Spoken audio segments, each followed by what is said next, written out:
Hi Pierre, warm greetings from Turkey. Wishing you a very happy 60th birthday.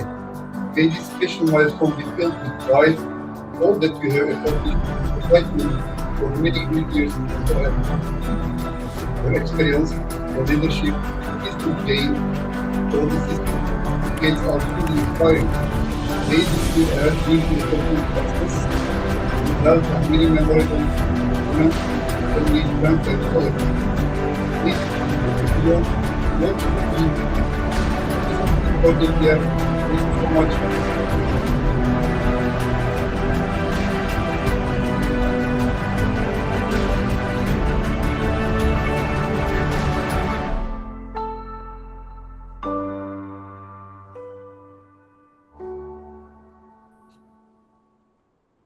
Hello, everyone.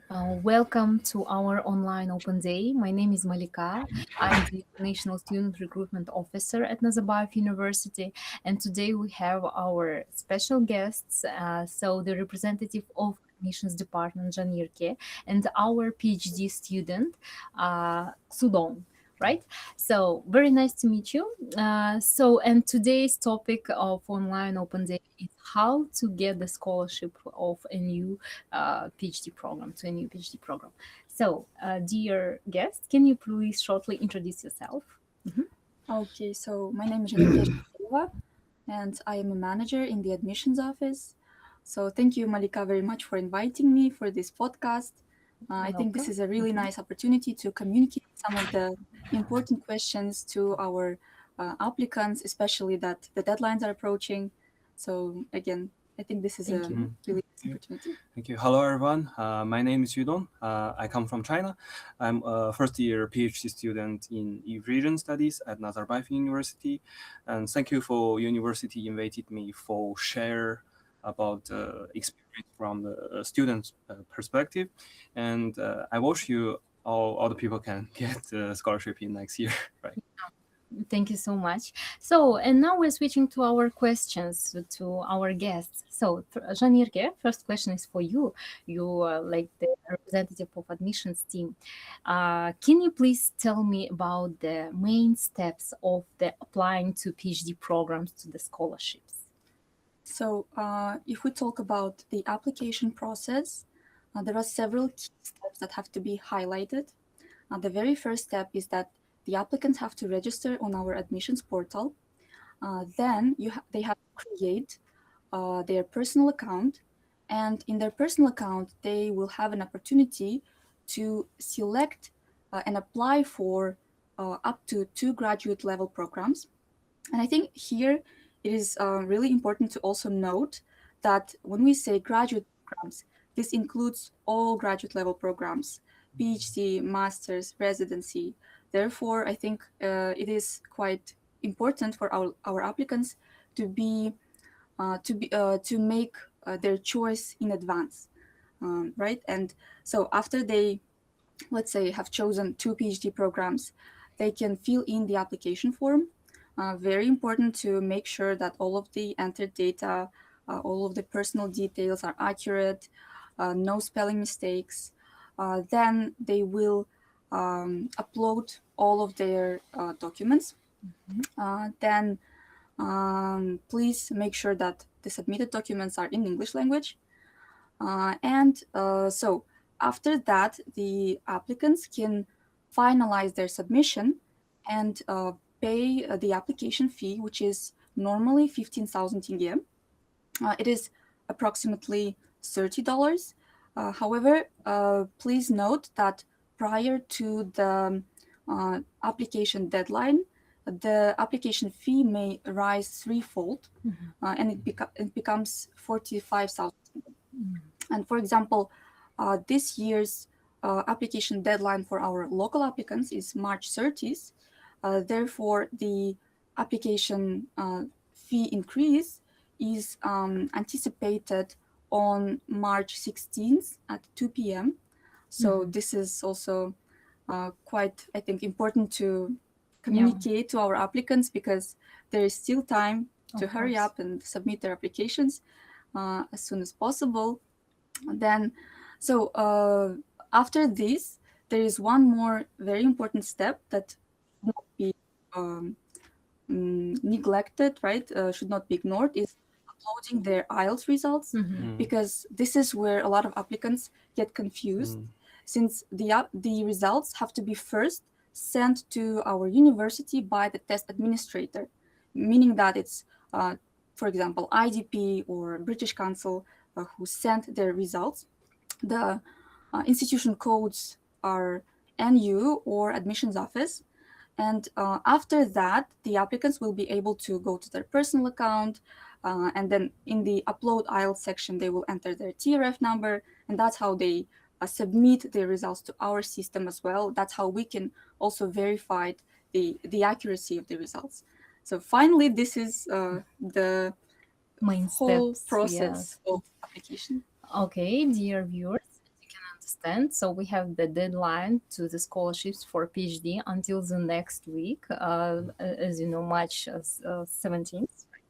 And also the application fee is 45,000 tenge. It's about $92.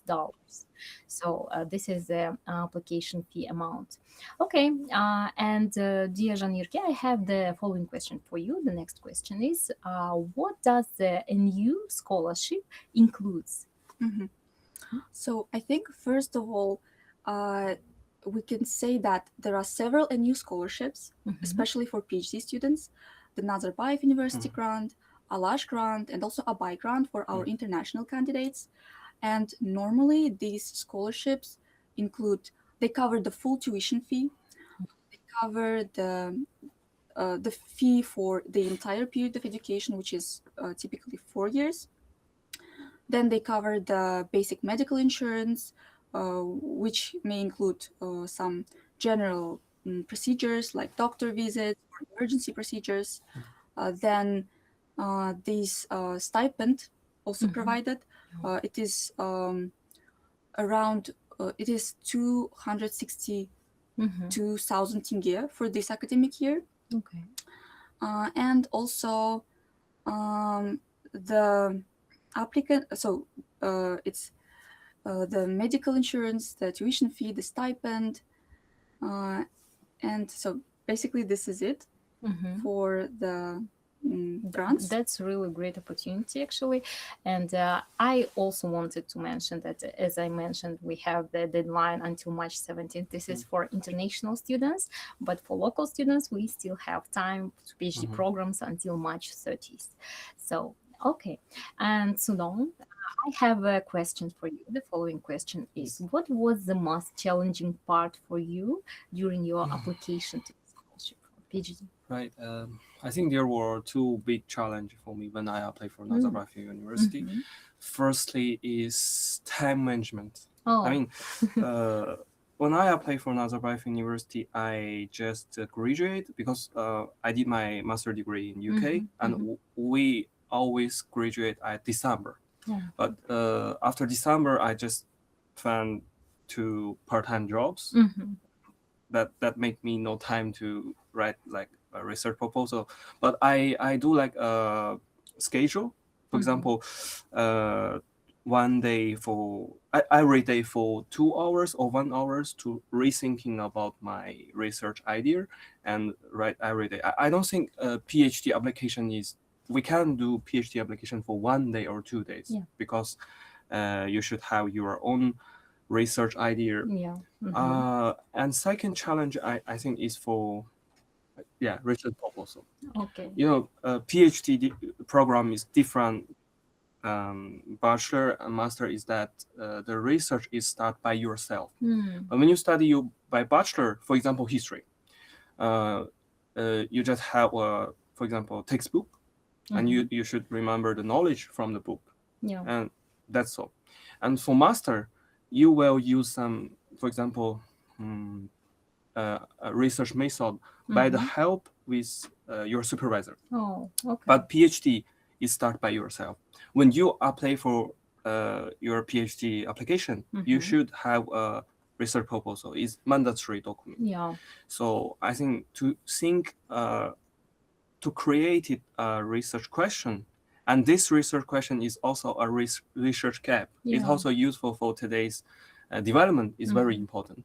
I think this is too Okay. challenging for me. And how long did it take to you to prepare for your research proposal? I think my research proposal is around 6 months. 6 Oh, months. wow. I think six months is a good Mm-hmm. period for prepare your proposal, because if you thinking your research proposal 1 year ago, many things changed in this world. For example, for my major is Eurasian Studies. If you make some policy analysis, Yeah, some policy change. of course. So I don't suggest that you prepare for application 2 years ago, 3 years ago. It's too long for some major. For my major, I think Eurasian Studies, and so I think 6 months is a good time. You have enough time to manage your, for example, IELTS exam. You should schedule about Yeah. that and prepare about the how to say your diploma and your transcript in English, translator in English, and about your CV, your motivation letter. So I think 6 months is a good time. 6 months. My is a my good time. my Okay. suggestion. Okay, thank you so much for your suggestion. So now we are switching to Jean-Yurki. Dear Jean-Yurki, what the maybe major mistakes that the applicants usually do while they apply for their scholarships? Yep. So when our applicants complete their application form, when they upload their documents, there are definitely some mistakes that I personally see very often. Like from my personal experience, these are the most frequent ones. It is related to missing documents or incomplete document packages. For example, if a certain document has not been uploaded, right? Some applicants can just forget to upload their transcript. They may upload their diploma, but they forget to upload their transcript. Yeah. Or maybe they will upload their document in Russian language or Kazakh language. Right. When all of the documents have to be submitted in English language, and if the documents are not available originally in English language, they can be translated, and that has to be a notarized translation. And also, some document packages can be incomplete, right? Normally, in our office, we try to reach out to those applicants and ask them, notify them that they have forgotten to upload such and such documents. So it is also quite important to keep in touch with us and make sure that they do not miss any important emails from our office. Right. And another common mistake, I would say, this is a type of mistake. It is reference letter related. For example, very often applicants may make some spelling mistakes in the referee's details. Oh, yeah. For example, instead of entering the correct Gmail, they make a mistake. Then the referee will not get the notification. So that's why it is recommended to be very accurate, to be very careful when you are completing your application form. Right. So I would say these are the ones that we receive from our mailbox. Yep. Okay. And what should applicants do before submitting their applications in order to increase their chances for the scholarships? This is a very interesting question, because I think that, as it has already been mentioned, the application process to PhD is quite different from undergraduate applications, for example, especially here at NU, since for graduate level programs, our schools apply a holistic approach, right? Although each school may have their own confidential methodology, they still try to evaluate the application holistically, meaning that there is no separate component that they would give preference for. It's like a whole document package which is being evaluated. And therefore, if we go step by step, I would say it is important that all of your documents are very effective in presenting you as an applicant, in presenting and showcasing your motivation, your background, your skills, your maybe research potential. Yeah. Right.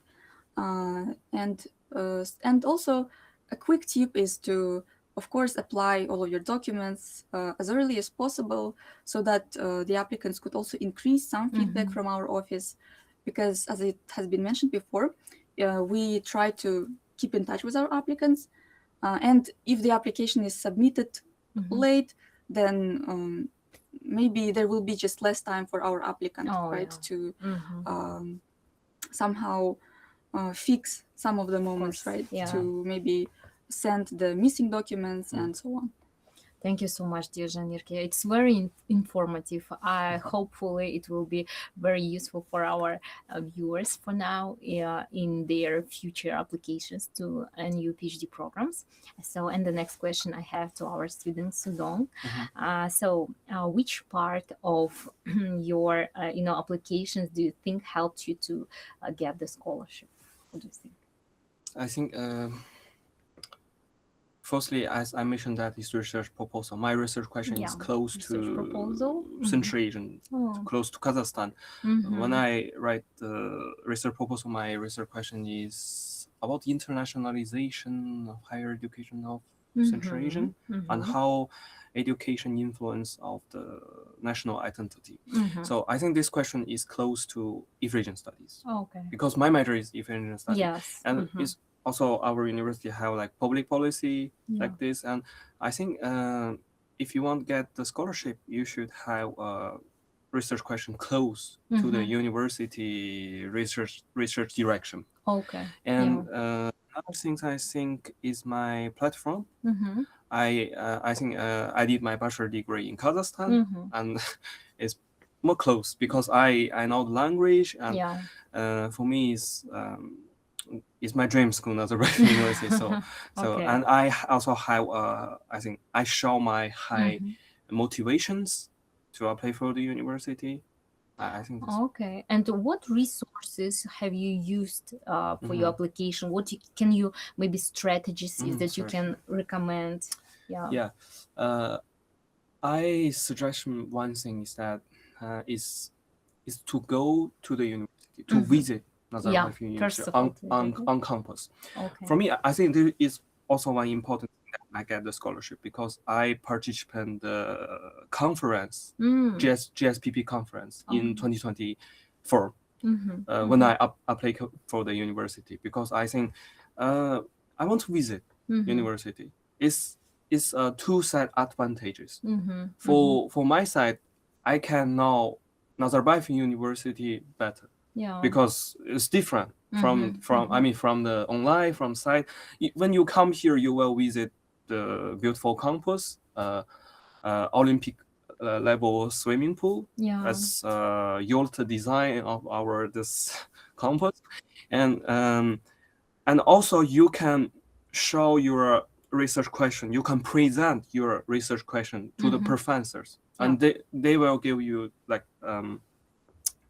comments on how you improve it. This is from the side from the Nazarbayev University, because when you go here, the Nazarbayev University will know you better. Because you will show your motivation. I come here, that's different, face to face. And I want to say that today, actually, Kazakhstan is more open to the world and friendly to international application. We have on open day. We have open day, and we also have a lot of international conference organized by Nazarbayev University. For example, for this year, our school will organize, our university will organize the CESS, Central Eurasian Studies Society Conference at Nazarbayev University at June.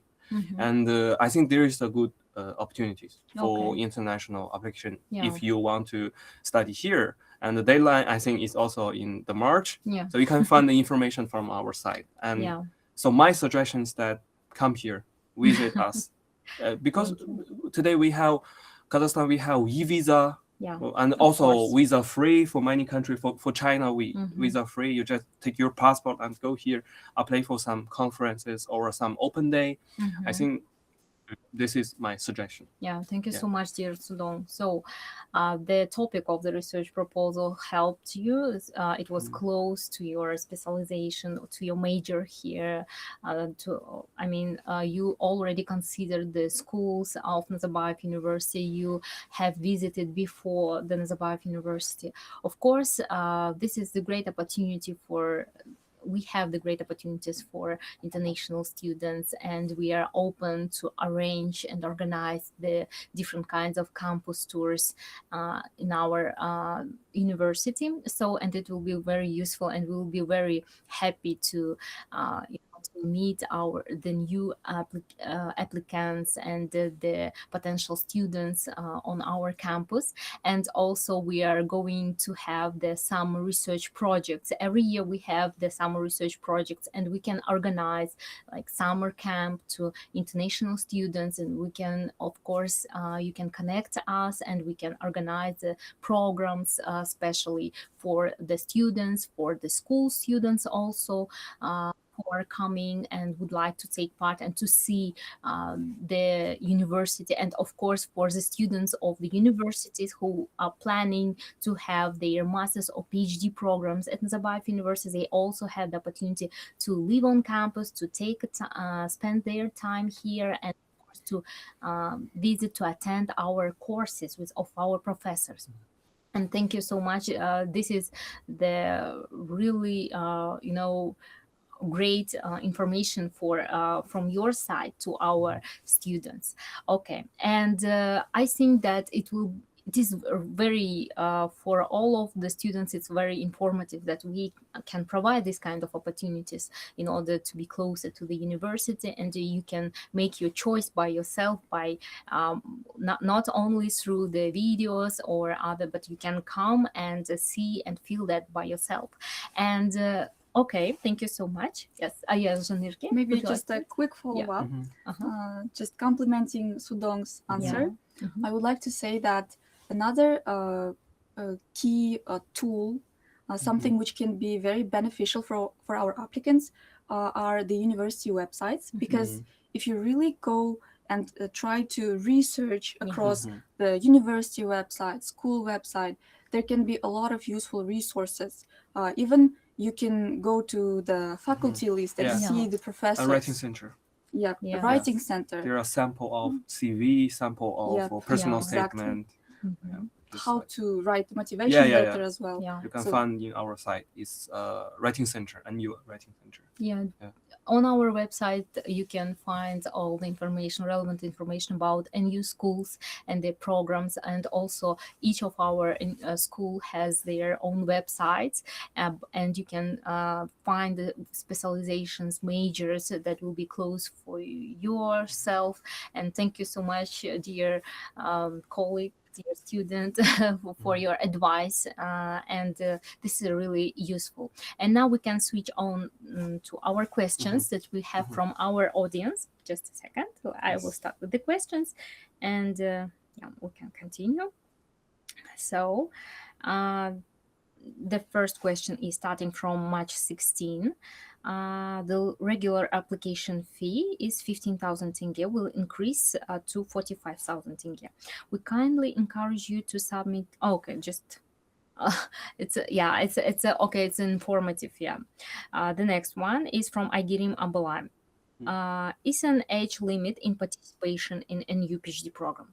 So just let me mention one thing. I think that we don't have any age limit, and we have Xudong. He's very young, yes, and he's already our PhD student. So there are no limits there are no age limits to PhD. Yeah, thank you. And the next question is also from Agirim. Is there an obligation to reimburse the amount of the scholarship? So, Janirke, can you please answer this question? No, there is no obligation to reimburse the amount of scholarship. However, if you are a citizen of Kazakhstan, there is a work obligation upon graduation. Yeah. So just like in all the other Kazakhstan universities, after you graduate, you will have to work for 3 years on the territory of Kazakhstan. And according to the update policy, if I'm not mistaken, the graduates can postpone their work obligation, if, for example, they want to study abroad, right? If they like apply for the next level of education. But yes, generally it is just work application 3 years. Okay. Thank you. And the next question from Aidana Kwanishbek. Is it still obligatory to make IELTS or GRE-GMAT if the participant have graduated the TOEFL MA and TESOL? So the quick answer is, as for the IELTS TOEFL results, the answer is no. If the applicant's language of instruction was English. Okay. So they have to provide the university's confirmation that the language of instruction was English, and that's how they may be exempt from providing IELTS TOEFL results. If, for example, they studied in a country where English is the language of communication, right? Or instruction generally, then they will not have to provide anything, any confirmation, just their diploma and transcript. This is for example, students who come from, so who have completed their degree in the UK, right? US, right? And as for GRE-GMAT, students have to, applicants have to submit their results, but this may depend on the program that they are applying for, because GRE-GMAT are not required for most PhD programs. They are recommended, however, they are required for GP programs. Okay, so majority of questions related to the admissions requirements, and we are going to have next our professor interview with our professor, and then we are going to cover all the Q&A questions together with Janirke related to the requirements of the admission requirements. And also I just wanted to mention one question. So for reference, could you briefly introduce Xudong's background? So your background, they are asking, from Rana Vukaisi. So I think that she's also, My background? Yes, your background, please. You have mentioned that you have your master degree from UK. I did my master degree from the University of Glasgow in Scotland. My major is international relations, and I did my bachelor degree in Almaty, Al-Farabi Kazakhstan National University, also in international relations. And I applied for Eurasian Studies because my topic is close to regional studies. I think that is my background. And I have two references. My first reference is from my bachelor dissertation supervisor, and second one from my master supervisor dissertation. Thank you so much.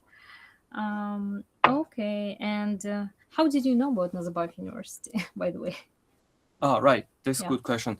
I know Nazarbayev University a lot of years ago when I did my bachelor degree, but in this time I don't know so much. I just know it's located in Astana. It's very modern, but I don't know so much. And when I did my master dissertation, I need to collect the references because my master dissertation is about internationalization in Kazakhstan.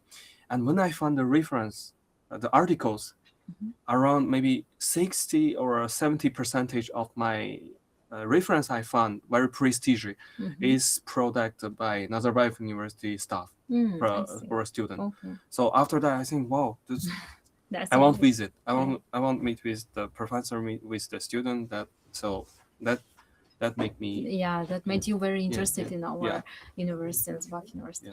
Thank you so much, dear viewers. We can see that you have a lot of questions in our Q&A chat. Don't worry, we'll cover all the questions. So now I would like to Thank you, both of you, for this interview. And now we are going to switch to the video about university. And after that, we will have the interview with our Graduate School of Public Policy professor. Stay with us. Thank you so much. Thank you. Thank you.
In the heart of Eurasia, Nazarbayev University is a symbol of academic excellence. This is a university built with purpose, a center of knowledge and innovation, where world-class teaching and research define the future of our region and beyond. Our students stand among the brightest of their generation. Guided by distinguished faculty, they demonstrate the ambition and ability to compete at the level of the world's most respected universities. Life at NU is always dynamic, with more than 120 student societies, from cultural and artistic clubs to sports, debate, and volunteering initiatives. Students help shape the university through leadership roles and decision-making opportunities. At NU, every student can find their place to belong and to lead. Our research is purposeful. Focused on 5 strategic areas, it advances global knowledge while addressing the needs of Central Asia. From artificial intelligence to healthcare, sustainability to energy, this is a university that creates solutions. The impact of Nazarbayev University is tangible. Thousands of alumni now shape economies, business, and governance worldwide. Our School of Medicine unites teaching, research, and clinical practice, pioneering surgical innovation and global healthcare models. The university's influence reaches far beyond campus.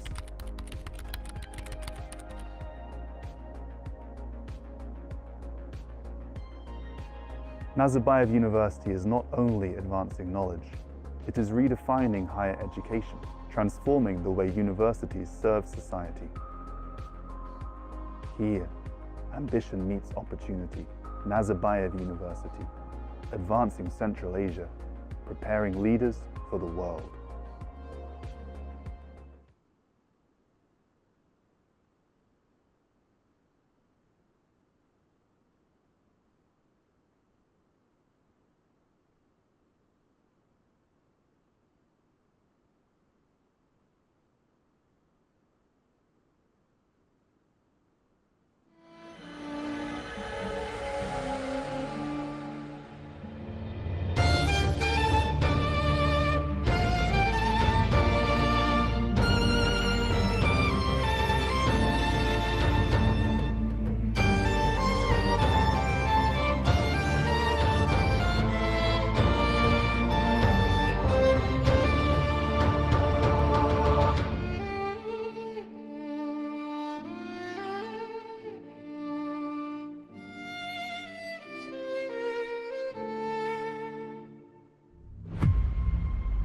In the heart of Eurasia, Nazarbayev University is a symbol of academic excellence.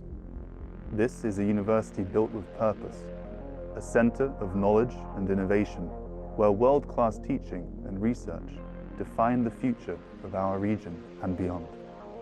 Our students stand among the brightest of their generation. Guided by distinguished faculty, they demonstrate the ambition and ability to compete at the level of the world's most respected universities.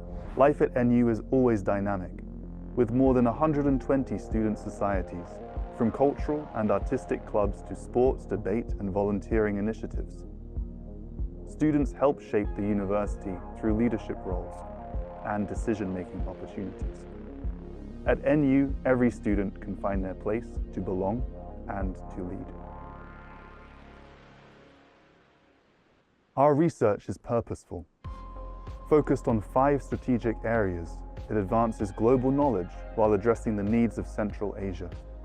From artificial intelligence to healthcare, sustainability to energy, this is a university that creates solutions. The impact of Nazarbayev University is tangible. Thousands of alumni now shape economies, business, and governance worldwide. Our School of Medicine unites teaching, research, and clinical practice, pioneering surgical innovation and global healthcare models.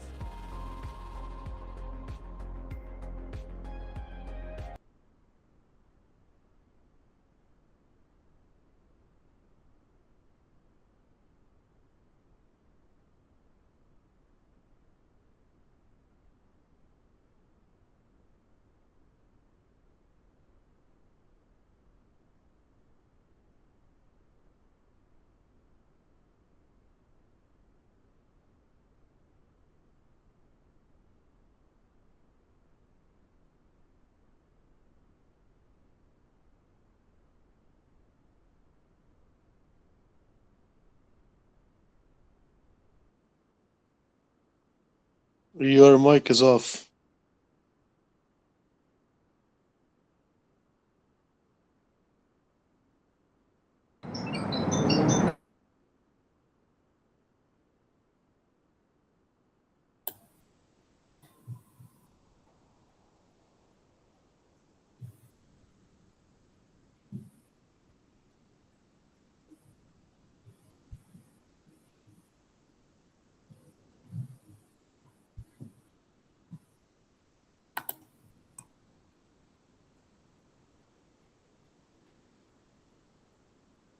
asking about the scholarship in this case. So, for example, if the student decides to withdraw from their studies, let's say if they would want to apply again, right? Yeah. Then within one academic year, they will be able to apply for readmission, or they will be able to apply for another program from a different school, for example. However, if we talk about the scholarship opportunities are still there, but not for readmission. Can be only on a fee-paying basis, unfortunately. Okay. Right. Okay. So the next question. If I did my high school undergraduate masters in English, do I still need IELTS? Also, other scholarships for masters? So, answering the first question, if they completed their any of their previous education, for example, undergraduate or masters English language, then you will not have to provide IELTS results. All you have to provide is the confirmation from your university. This could be even an official final transcript. If the final transcript states that the language of instruction was English, then there is no need to provide any additional confirmation. And it doesn't matter if it's your master's degree or undergraduate degree. It could be just any previous degree. And answering the second question on the what was it again? I'm sorry. Yes, about the master's scholarships. So definitely there are scholarships for master's degree applicants, and unfortunately the deadlines for scholarships are for some programs has already been closed, but there are still some programs that are open and that you can apply for. So the deadline for those programs is March 17th. So please make sure that you visit our website and receive all of the necessary details on how to apply and how to complete your application process. Make sure that you apply. Okay. Okay. So the next question about the deadlines for the master's programs. Can you please also tell the deadlines of masters and submitting the IELTS and TOEFL results to our viewers? Right. So the deadline, as I've said before, for some master's programs, for example, let's say GC program, master programs, or other master programs, the deadlines have already been closed, but there are still programs that are open until March 17th, 2 p.m. Astana time, and the deadline for IELTS submission is the same. And just a quick note on PhD deadlines, it's also for local applicants March 30th, 2 p.m., and for international applicants it's March 17th, 2 p.m. Thank you so much. And now we are going to show you the short video, and after that we will complete with the questions and with our professor. Thank you, dear Janirke.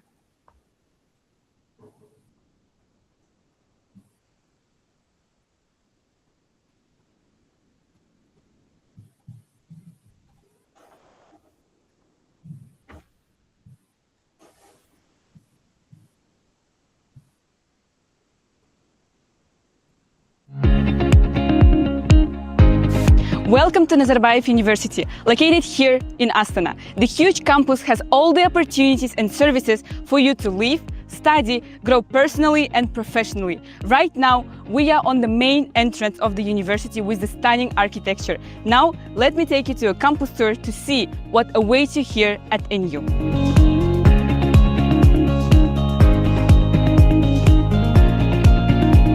As we enter the atrium, you will feel the energy right away. Bright, spacious, and always full of life. The green spaces were made for a new community to relax in between classes. From the atrium, students can go to lectures to their schools: the School of Sciences and Humanities, School of Engineering and Digital Sciences, and the School of Mining and Geosciences. The library is also right here. Just few steps above is the upper atrium. From here you can go to research and graduate blocks. Also, you can use skywalks to go to the dormitory. No need to go outside. Throughout the campus, you will notice many common spaces. Comfortable seating zones surrounded by greenery invite students to pause, recharge, or brainstorm together. You could see students or staff chatting over a coffee and catching up between lectures. These areas are designed to balance academic rigor with a sense of community and relaxation. The campus offers large event and classroom spaces. The main hall, a stage for concerts, international conferences, and the graduation ceremonies. The blue hall and orange hall, the halls for lectures to accommodate more than 100 students. And the elegant ballrooms, the halls for celebration and cultural evenings that bring the NU community and visitors together. Step outside and a new landscape opens up. The unique pyramids host the creative art hub dedicated for arts, science, and technology, called Energy. Japanese Rock Garden. This is a precise compositional reference to the garden located in Kyoto. There are 15 stones here, but the observer can see only 14 from any angle. This is also a center for Eastern cultures and part of Energy. At the amphitheater, students hold concerts, various performances, and open-air celebrations. The pond is the shape of a new logo, a place to spend some time outdoors or simply enjoy the views. The campus of Nazarbayev University is a home for thousands of international and local students and faculty. It was made for everyone to feel safe, supported, and inspired. Shaping the future, this is a campus built for scientific innovations, growth, and inspiration. NU is where your future begins, and we look forward to welcoming you here soon.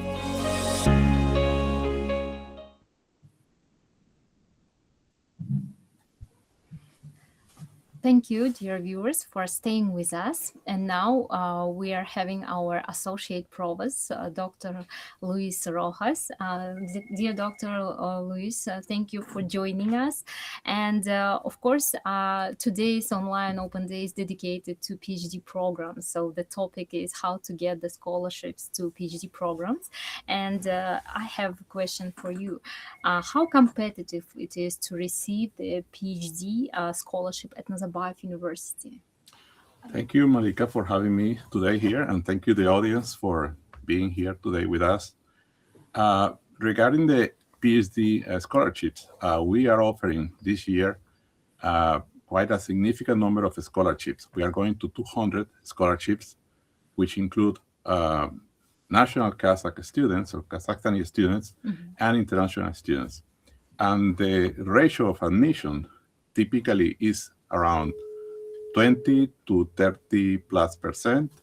This is comparative to the regular admission rate in the US, for example, in which, in average, the admission rate of PhD students is around 20%. And that means it's a quite significant, good opportunity for those who apply and are qualified to be selected. Okay. And what are the key, requirements for applicants who wants to receive the scholarship? Okay, we know that they have to make the research and what else, especially that will be make them special in order to get the scholarship? There are some minimum requirements that I believe most of the audience are already aware of. And besides those requirements, those who fulfill the minimum requirements, they will be invited to an interview by a panel of experts in the field. And that panel will essentially ask questions about the background, the experience, and they will try to explore how inclined are the candidates to be critical thinkers, how is the curiosity, if they have any have explored, for example, in their master thesis, how they approached, how they did the first steps to identify the necessity, the research gap, and how they solved the problem.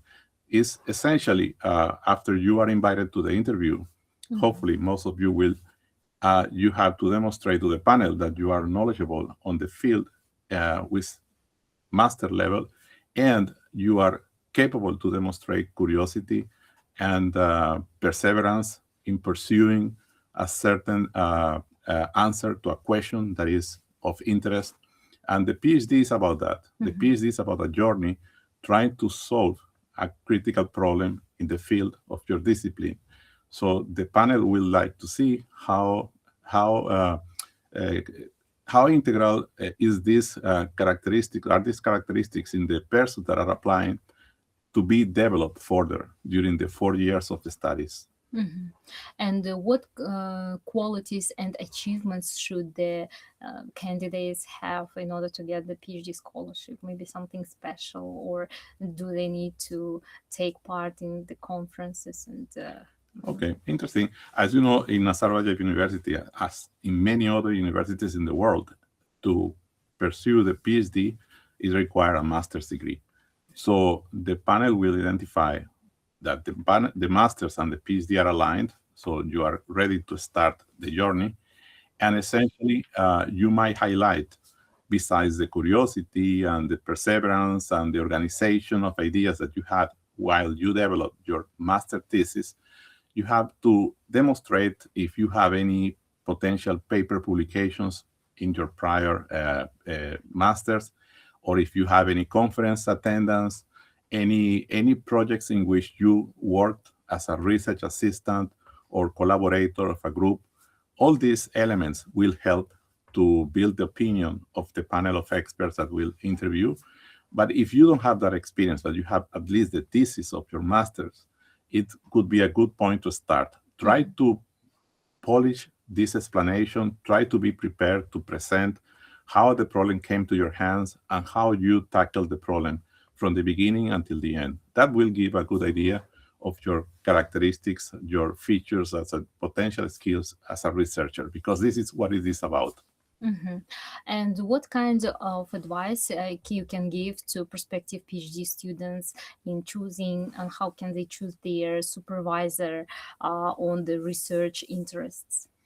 It's very, very interesting question. Also, Malika, because as we have found, not only in Nazarbayev University, but elsewhere, that a very important element to the successful completion of the PhD is having a good match between a student and supervisor. And you have to think about it as a 4-year journey, and someone that will be your mentor, your advisor throughout this journey, someone that has interest also in developing the same topic you want to develop. Indeed, the selection of the topic, selection of the supervisor is something by mutual agreement between the students and the supervisor. We typically recommend to try to find faculty who have projects that have funding, extra funding to send the students to conferences and make it more valuable experience. However, that's not mandatory. You might also work with supervisors who are in the beginning of their career, that they don't have a project yet, but they will have it. And try to find persons who have characters that you feel comfortable working with. And all this typically is something that you need to use your intuition and contact faculty, try to explore who are working in the fields that you feel more attracted to, and make conversations. And once you make the match, commit to work. Be honest, always try to have an open conversation with your supervisor, and be responsible as you always be, and do the work and complete the journey and get satisfied, which is the most important part. Thank you so much, dear professor. And the last question, what would be your recommendation for those students, PhD students, who are developing their strong research proposal at the beginning and the early stage of the PhD application? It's at the beginning of the journey, it's very unlikely that you already have what is going to be your problem in your thesis, but you may have a good idea. What we expect is that the person who already did the master's, which is a prerequisite for the PhD, has an idea of the scientific method, right? You start from the literature review, in which you identify a problem, a bigger context, and then you narrow to the current challenges in that particular problem, and then you demonstrate that you did a preliminary literature review about the topic. It doesn't have to be too deep, but enough to demonstrate your curiosity. And then you show that you are capable to explore among all the work done by other people in that particular subject, and you are capable to identify some potential gaps. You don't have to go too deep because you are just opening the door, but you have to demonstrate curiosity and also try to express your ideas on how would you imagine solving that problem. And that gives an idea of that potential you have already to start the journey. And besides all the other things we mentioned, that if you have any conference done before, your thesis, your master thesis, highlight that. It's very important because this is a piece of research you did already. The papers, publication, if you have any, also they are a good demonstration of your preliminary capability to start the journey and be successful in that. Thank you so much, dear professor, for this informative, very informative recommendations to our prospective PhD students. So, and I wanted to remind you that today we have our special guest as Professor Luis Rojas, Associate Provost. And thank you so much for your attention. And we are going to continue with the next video. And then we will continue to cover all the questions in our Q&A. Please stay with us. Thank you. Thank you.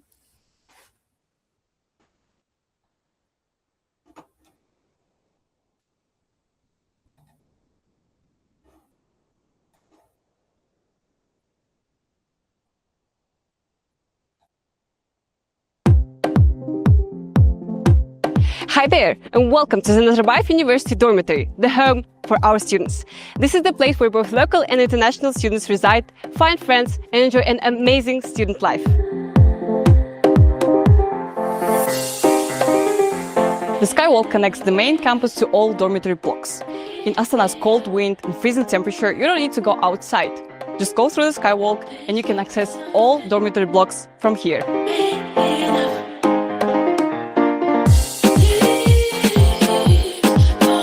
The atrium of the dormitory blocks is not only a great place to study in groups, but also to spend time and have fun with your friends and dorm mates. Our students live in the best conditions designed to help them focus on their studies and student life. The rooms are equipped with everything for comfortable living, and the bathrooms are individual for each room. Each floor of the dormitory block has its own spacious kitchen, where students can cook their favorite meals and share it with their friends in a warm atmosphere.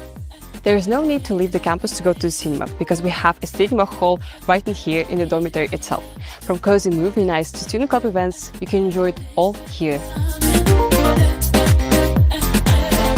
Each student club has their own room dedicated to club gatherings, discussion, and networking. You may design it as you want so it matches your club vibe.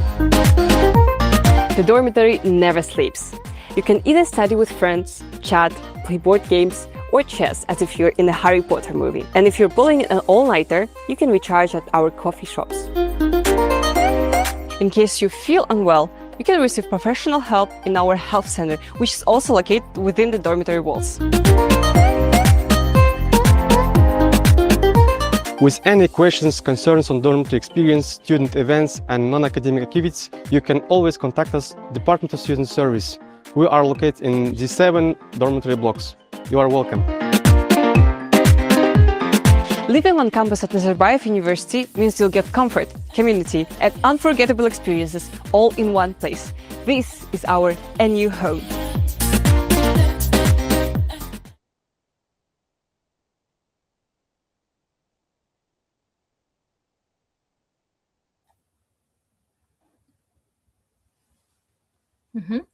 So, hello, dear viewers. So we can continue with your questions. The question is, which matters most for the admissions committee? A research proposal, CV, motivation letter, recommendation letter, or IELTS? So, and it's kind of the question how it will be evaluated by the admissions committee, yes? Yes, and so basically, as it has been mentioned, our admission committee they have a holistic approach, which means that they are reviewing and evaluating your application as a whole, right? There is no separate component that we can recommend and say that you should prepare for your IELTS and that will guarantee your spot, or you should write a great motivation letter or a great research proposal. The truth is that you have to prepare for all of them and make sure that your application can really showcase your abilities, showcase your research proposal, how good of a fit you are to the program, because that is what they are looking for. And also, when you try to write the motivation letter, for example, the statement of purpose, there will be guiding questions. So it is important to cover the requirements, cover the questions that are being asked by the committee. And so the short answer is that it is important to prepare for all of them. Yes, and dear viewers, I see that we have questions regarding the deadlines, as I mentioned. So we have the different kind of deadlines. We have deadlines for international students, and we have deadlines for local students. Deadlines for international students will be until March 17th for applications. Deadlines for local students will be until March 30th. So, and yes, the application fee will be also increased starting from the March 16th. So please note that the application fee will be 45,000 tenge starting from the March 16th. So, and we can continue with the next question. The next question is from Shugala Uzakbayeva.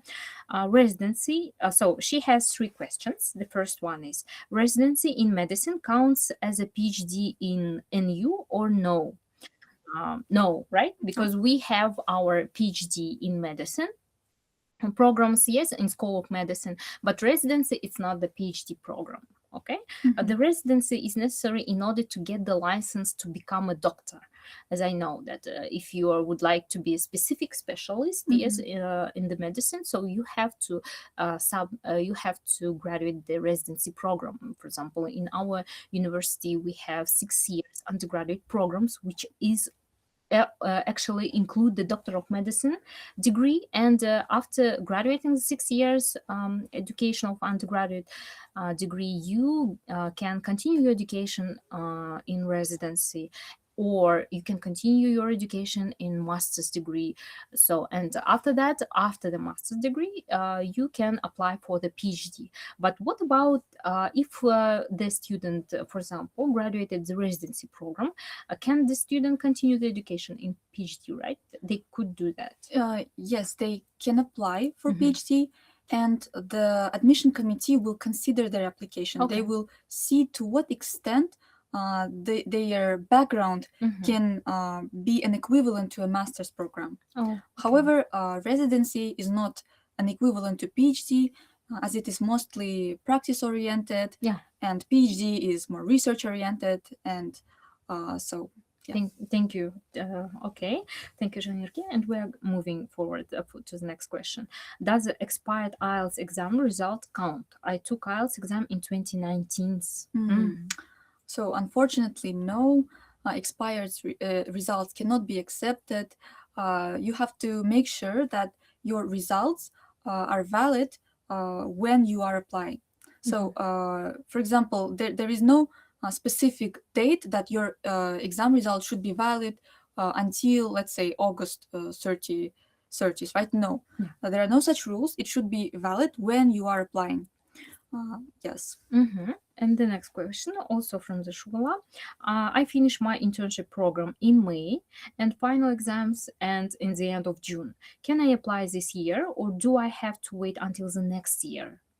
So she's going to graduate this year, and the internship will also, yes, and the final exams will be, she can graduate. So you can still apply, right, for this year PhD programs. Yep. The application deadline for regular admission for PhD programs for local applicants is July 17th.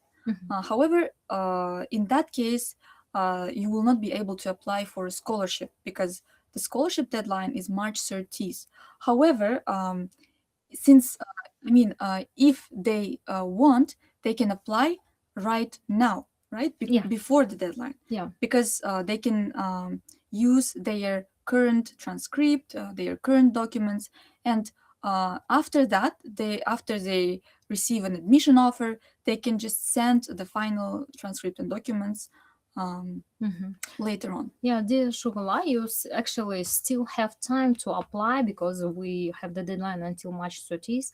You should have the appropriate documents for that, your IELTS results, and other documents that can that you can upload also from master's or PhD or undergraduate degree. Even you can also apply. I mean, with the undergraduate diploma, right? But the master should be like you have to provide the certificate that you are going to have the master's diploma this year, for example. You can upload that, and after that, when you will be admitted, you will provide the original documents, or I mean the transcript and diploma of master's program. So please apply with your current academic transcript. Thank you. The next question is from Abdur Razak. For environmental science, PhD applications are open. For PhD acceptance letter is compulsory. Thank you. So environmental science in PhD applications are open. So environmental science, do we have? I think that we have like a in Life School of science. Science and yes, life science. In School of Science and Humanities, you can still apply. Yes, actually, to all programs, to all PhD programs of Nazarbayev University, we have the deadline opened, and you can apply. And please check with the website of the School of Science and Humanities with the PhD majors that you need, because we have life science in School of Science and Humanities. The next question is Mustafa Abdullahi. My question goes like, we in Nigeria, we have something called postgraduate diploma, which is greater than the bachelor's degree, but less than master's degree. If I'm having a postgraduate diploma after my bachelor's degree, which GPA would be considered during the application evaluation? And does a postgraduate diploma increase my chance of getting the scholarship for a master's degree? Please note that if you would like to apply for a PhD, it is required to have your master's degree first. And postgraduate diplomas, they are not normally considered as an equivalent to master's degree. Therefore, you have to make sure that you have your master's degree. And then if we talk about the GPA for master's degree should be 2.75 out of 4. Okay, thank you. The next question is related age limit, because before that we had the question about the age limit, and now clarifying that the student clarifying the candidate that she's 45 years old, and she's planning to enroll next year. So there is no age limit, and applicants can apply despite of their age, right? And in fact, this can maybe even be a benefit, right? Because if the person has some experience, this could also work well for them. Thank you. And next question from Arslan Nurmjan. What exams do I need to take, and what documents do I need to submit in order to be admitted to Nazarbayev University? So the standard document package for the majority of programs is, of course, master's degree diploma and transcript. The GPA should be 2.75 out of 4 for all of our programs, with an exception for SSH, where the applicants can be considered with a GPA as low as 2.5 if they are graduates of highly ranked universities. Then there's also a requirement to provide language proficiency test results. But if, again, you have graduated from a university where the language of instruction was English, you can be exempt from providing such IELTS TOEFL results. Then it's statement of purpose, definitely, which can include such questions as why NU, or why specifically this program, why are you applying for this program, how are you a good fit for the program, and etc. Then there's CV, which can also include your academic background, professional background, your extracurriculars, and basically anything you may think can present you as a good candidate, you can add to your CV, right? Publications, conferences, and etc. Then research proposal is required to some programs, not all of them. Normally, research proposals are to 1,500 or 2,000 words. So this is about the research that you want to study, how you want to study it, right? Some methodology, research design, data, collection and analysis procedures, and etc. And also recommendation letters. There are 2 recommendation letters that have to be provided with exception, because for GEC there are 3 recommendation letters. And also, as for language proficiency results, I would like to mention that it is 6.5 and 6 for each section in all programs, except for Eurasian Studies, where it has to be 7. Okay. Thank you so much, dear Janirki. And the next question is from Luisa Bogdanova. I didn't find enough information about your labs. For example, I want to study solid state physics. I couldn't find any information about your equipment or research groups. Who should I contact? Maybe directly to School of Science and Humanities. Please please go to the website ssh.nu.edu.kz and you will see the contact email that you can be contacted according to your specializations of physics, and you can ask the question about the laboratories equipment. Okay, ssh.nu.edu.kz. We will put this website address to our chat. So the next question is from Asya Altenberg. Do we have to include our research proposal to the motivation letter? So these are 2 separate documents, and statement of purpose is, or motivation letter is required for most of the programs, while research proposal is not required for all of them, but only to some of them, like GSB, GSPP, and therefore, it's maybe not recommended to combine them, especially considering that for each document there are word limits. For example, for the statement of purpose, it is 500 words. For research proposal, normally for most programs, it is 1,500 and 2,000 words. And statement of purpose is more about your motivation, why you want to apply. And it is more about how you can benefit from the program, or how you can contribute to the program, to the university, what are your future aspirations. And normally, there are guiding questions in our application forms. So when you start applying, when you start filling in your application form, you will also see the guiding questions for your statement of purpose. And it is recommended that your statement of purpose covers all of these questions. While for the research proposal, there are no such guiding questions, maybe for some programs, but generally it is recommended that you follow the standard structure and also meet the word limit requirement. Okay, thank you so much. We're moving to the next question from Riza Muhamedjanova. Good afternoon. How long will it take us to know the results of the interview? So at this stage, the application period is still open. After the application closes, we will require some time to review your application and to send the invitations to the interviews. So we can say that approximately the interviews will be in April. And then after that, the admission committee will again require some time to review your application. And that's when you can get your results. For example, last year it was the beginning of June when the applicants started getting their admission offers. But it is also important to note that you can also be placed on a waiting list, right? And in that case, you can get the admission offer up until the start of the academic year, which can often happen to many applicants who are placed on the waiting list, and they may not be expecting it, or they often ask questions on when will I know the results. But the truth is that it's normally up until the end of application period. Okay.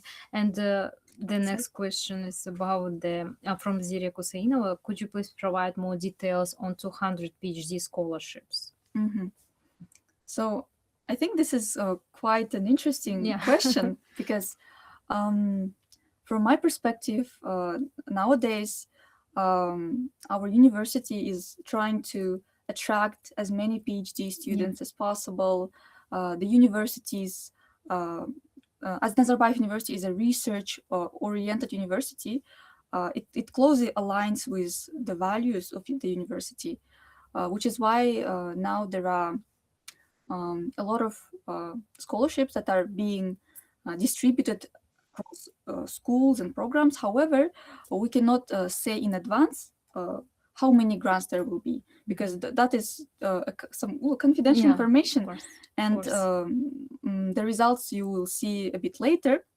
But if you are interested, you may go to our website and see the statistics, because the statistics will include the results from previous years, and you can again see the patterns, the tendencies, right, of how those scholarships can be distributed.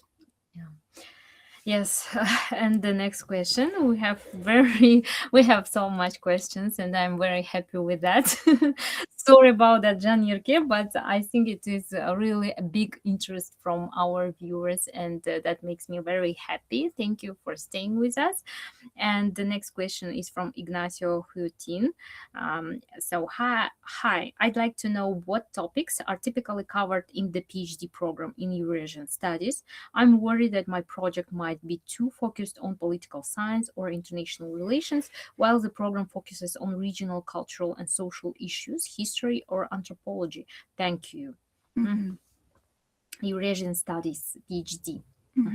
So I think since these are related fields, you shouldn't be too worried. However, if you are interested, you may as well visit the school website and try to see what are the main research areas that are being covered, that are being studied within the school, among the professors, right, among the faculty members. And that's how you probably can ensure and see to what extent your topic, your research interest aligns with the school's perspectives, right? Okay, thank you. The next is from the name is not written. Okay, how about students who have studied their degrees and masters in English, but not from a country where English is not the official language? Do they still need to submit IELTS test? So, and the second question is for a PhD in civil engineering, how much is the scholarship, and after graduation, is it a must to work for 3 years in Kazakhstan? I can cover the first question, you can cover the second one. Okay, the first question. So yes, if you have graduated the university of, master's degree in the country that is not English speaking, but your education was in English, you don't need to submit the language test, the IELTS or TOEFL exams.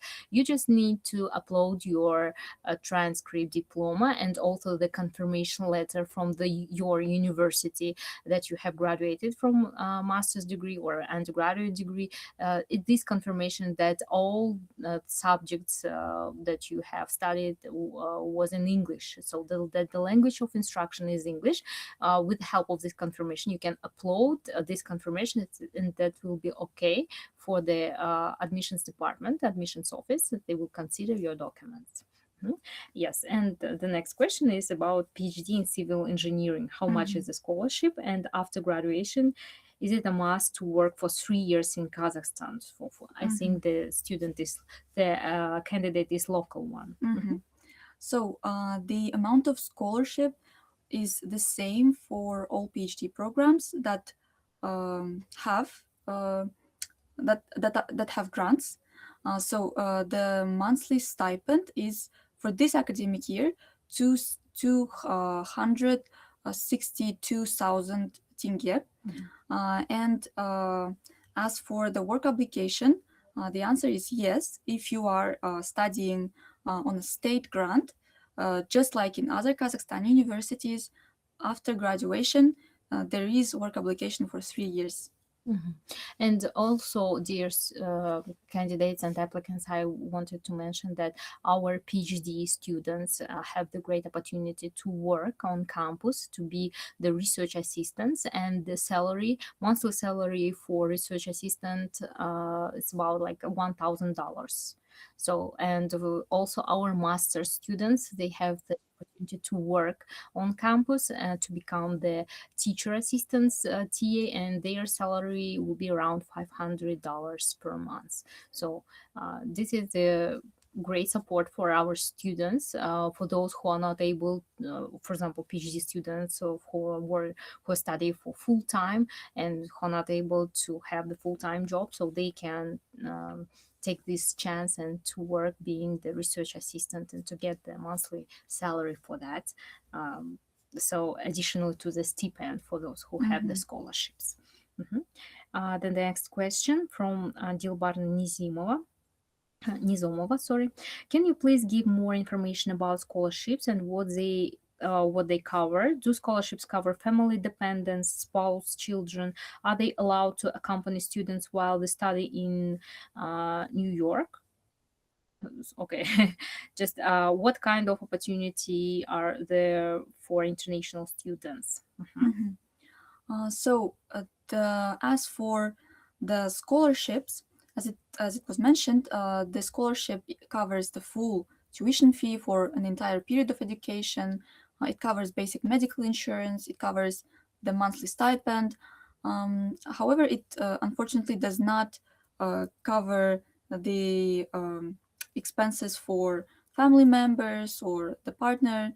And as for the international applicants, they may as well apply for dormitories, right, where they can live in the apartment with their family members.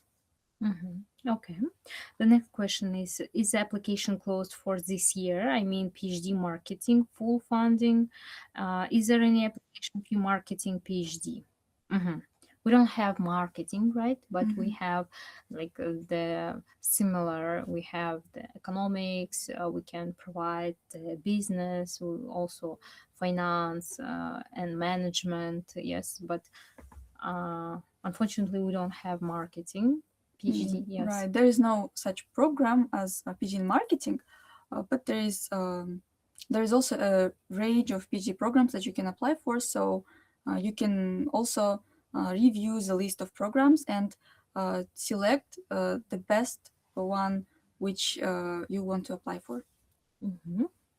So, and we can continue. The next question is, can we get the recording of this session? Yes, this session will be recorded and we will upload this video to our YouTube channel. Actually, we have our online open day series of videos on our official YouTube channel. You just can put in YouTube Nazarbayev University, and you can find our official page of Nazarbayev University, and you will see all the online open day sessions that we had before related to PhD, masters, and undergraduate programs. And this video also will be uploaded to our official webpage on YouTube channel. So, and the next question, just a second. Hello everyone, thank you for the info session where we can register for jury or GMAT. So thank you for this question. If you would like to register for GRE, you should visit the ETS website, which is an official platform that conducts the GRE. And regarding the GMAT, you should go to the official GMAT website and also create an account and register for the test. And the next question is about the deadline for those who has the time to submit their applications until March 30th. And they're asking about the IELTS results and PhD. The deadline to submit IELTS is later than March 30th or until the March 30th. Can you clarify? Yes, it is later than March 30th. In fact, it is April 8th, 23:59, right? Because there are different times for each deadline. For example, if you are applying, the deadline for application is March 30th, 2 p.m., while for the IELTS, it is the entire day, and you can submit your IELTS result during the day. However, this is only for local students, right? Yeah. Only for those who have time until March 30th. If you are international applicant, so you have time only until March 17th to fulfill your application form, to submit it, and also to upload your IELTS or TOEFL results. And also it's the same with the region math. So the next question is, what is the specific time for interview of master program in this year? Actually, it depends on the program. Yes, it can be so all the applications will be considered after the deadline, when the deadline will be closed totally. For example, for master's degrees, and after that, all the applications will be considered by the schools, and depending on the each schools that we have, and new schools committees admissions committee that we have, it depends on the program that you are applying, but actually it will start around like in April until June. During this time you will have the interview. So, and the next question is, will this session, so it will be recorded. Yes. The next one is, tell please about minimum IELTS score. We saw the necessary score was 6.5, but now on the website shown other requirements 7.0. Yeah, interesting. So for the PhD programs, the minimum IELTS requirement is 6.5, and it should be 6 for each section. However, you may probably have seen the requirement for PhD in Eurasian Studies, where the required IELTS result is 7.0, with 6.0 for each section. Okay. The next question. Main supervisor has to belong to NU. So it's a question. The second supervisor can be outside of the NU. Well, normally research supervisors are from the program that you are studying, right? And they are appointed after you are enrolled, after some time. So basically it is one supervisor from Nazarbayev University. Yes, this is when your study already begins, so you will have the opportunity to choose your own supervisor, right? As I understand, by the school. The next question is it mandatory to provide jury or GMAT scores when applying for PhD programs? It depends on the programs, right? Right, it depends on the programs.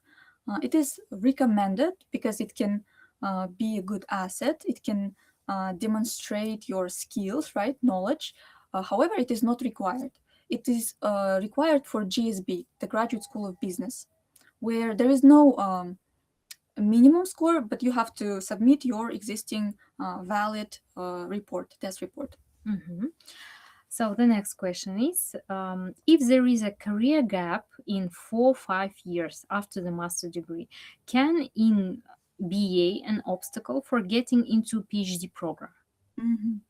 So this depends on the evaluation of your application by the admission committee, because they may, as it has been mentioned, they are reviewing your whole document package, and it is for them to decide to which extent your background is good for the program.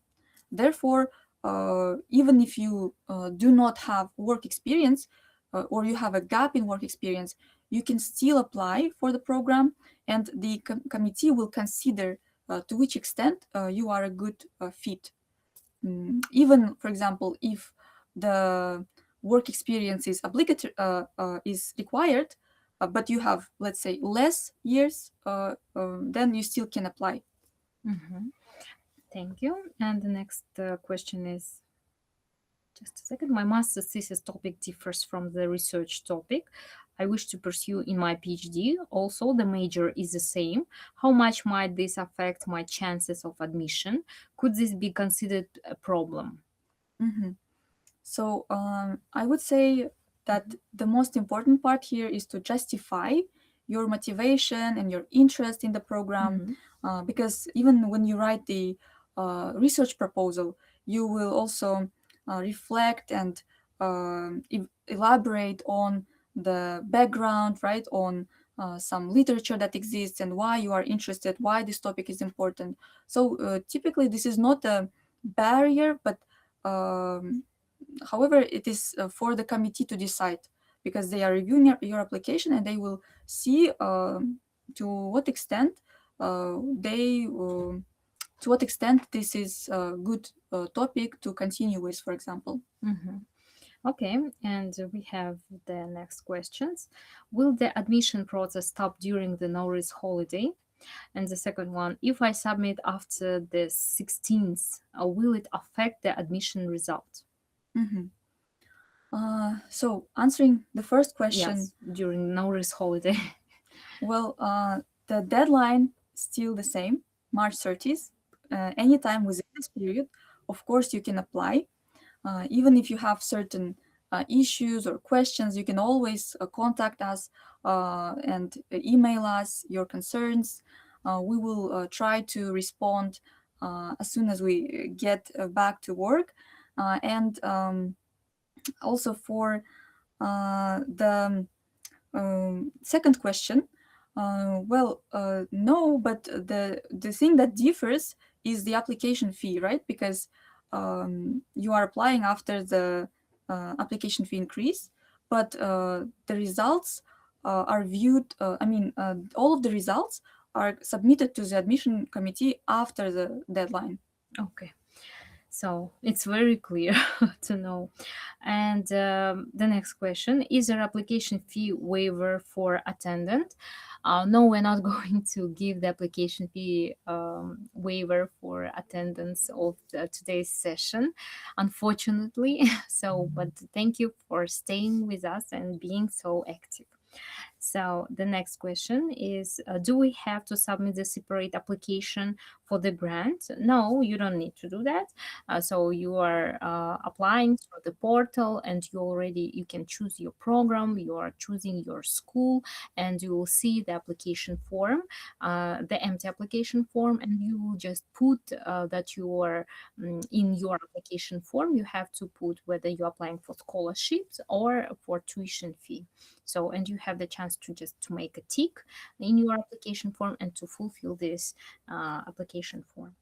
So, and the next one is, okay, I'm Abdulrazak. I'm doing my master's degree from Nenyu in Nenyu, China, and have two questions.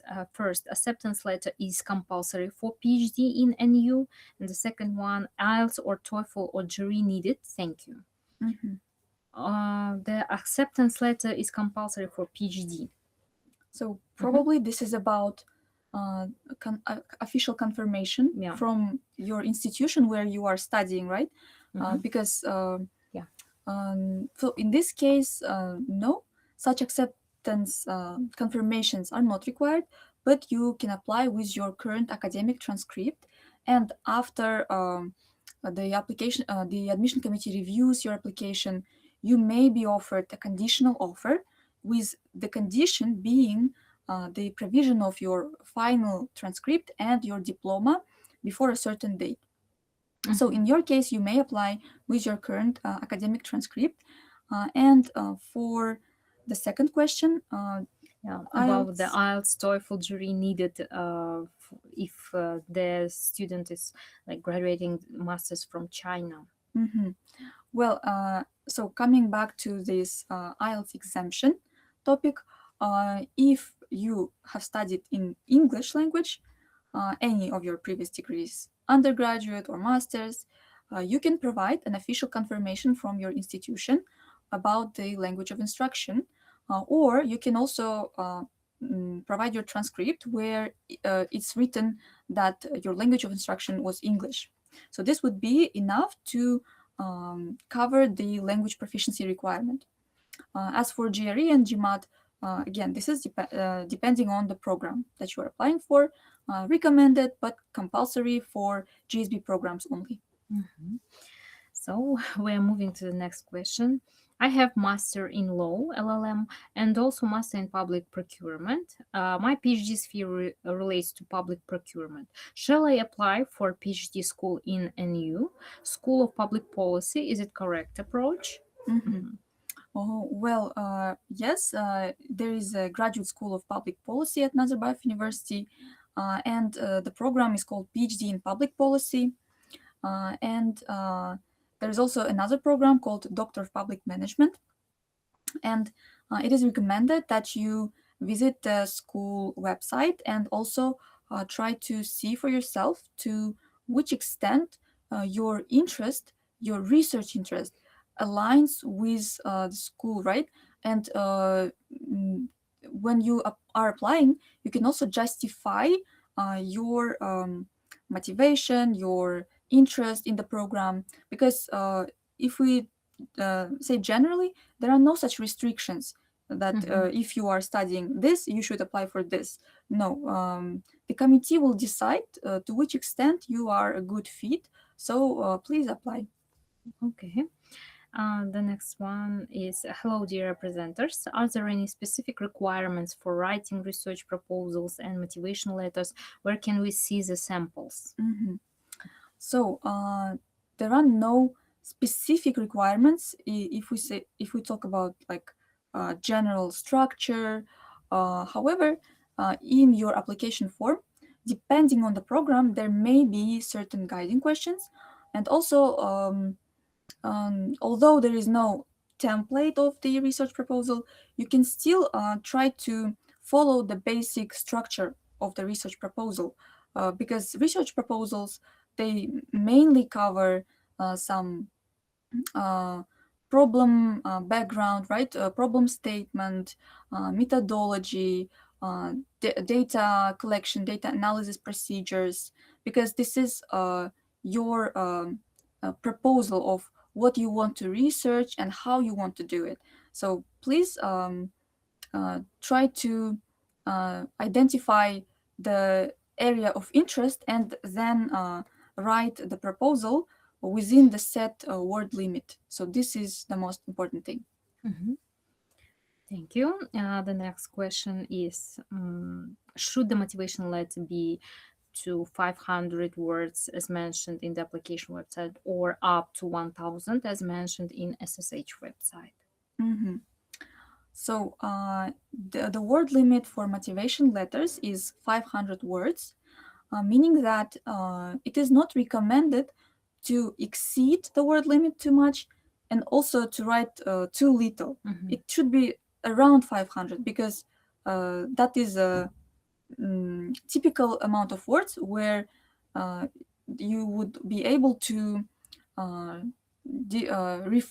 like demonstrate your motivation and cover the necessary questions. Okay.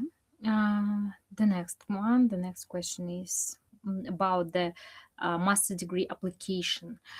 Please, if my bachelor's degree GPA is less than the 2.7 out of 4, will my GPA of postgraduate diploma be considered? So this is about I think that the student applying for master's degree and the GPA is less than 2.7, and he's asking, the GPA will be considered or not. So the minimum GPA required for master's degrees is 2.5 actually, and so the committee will consider your undergraduate diploma's GPA, and The next question is, can PhD student work part-time in ministries, in international companies, or international projects? Actually, the PhD student, of course, officially our PhD students, they have their full-time education here. They're making the research. They, the time is like full.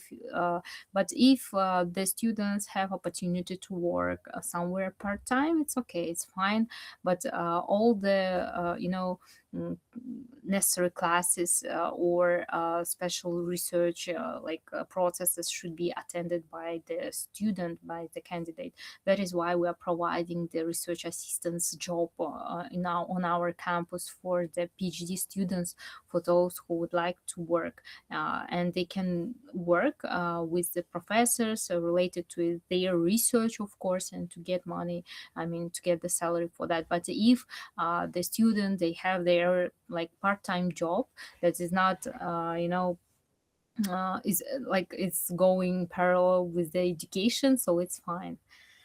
So but do not miss any required classes or research work on our campus related to your education. And so regarding the Ministries. study mode, Mhm. there are two programs that are mostly practice-oriented.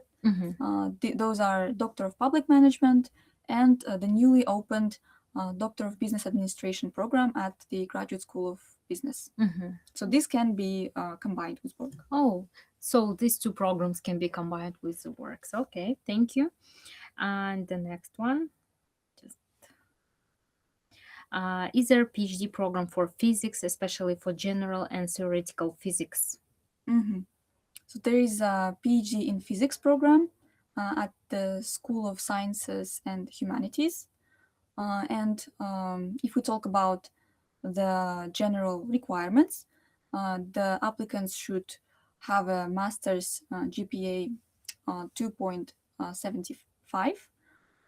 Then they need to apply with their statement of purpose, CV, then it's reference letters, 2 reference letters, and so basically work experience is not required for SSH, but if you have some work experience, it's also good, and you can also show it in your application form. And for the research proposal, it is not required for PhD in physics. So you can apply with these documents to this program. Okay. The next question, can we edit our application after the payment has been made? Thank you in advance. Question. So the answer is no. That is why it is recommended, it is very important to make sure that all of the information is accurate, that there are no spelling mistakes, no mistakes in like contact details or your document details, and also make sure that you upload all of the necessary documents. However, if, for example, you accidentally put something, or maybe you notice that in your application form there is a mistake, you can always contact us and notify us that there is a mistake. Can I please fix it? And we will also make sure. So thank you, dear viewers, for your questions. We have just like several questions, a couple of questions, and we will finish today's online session.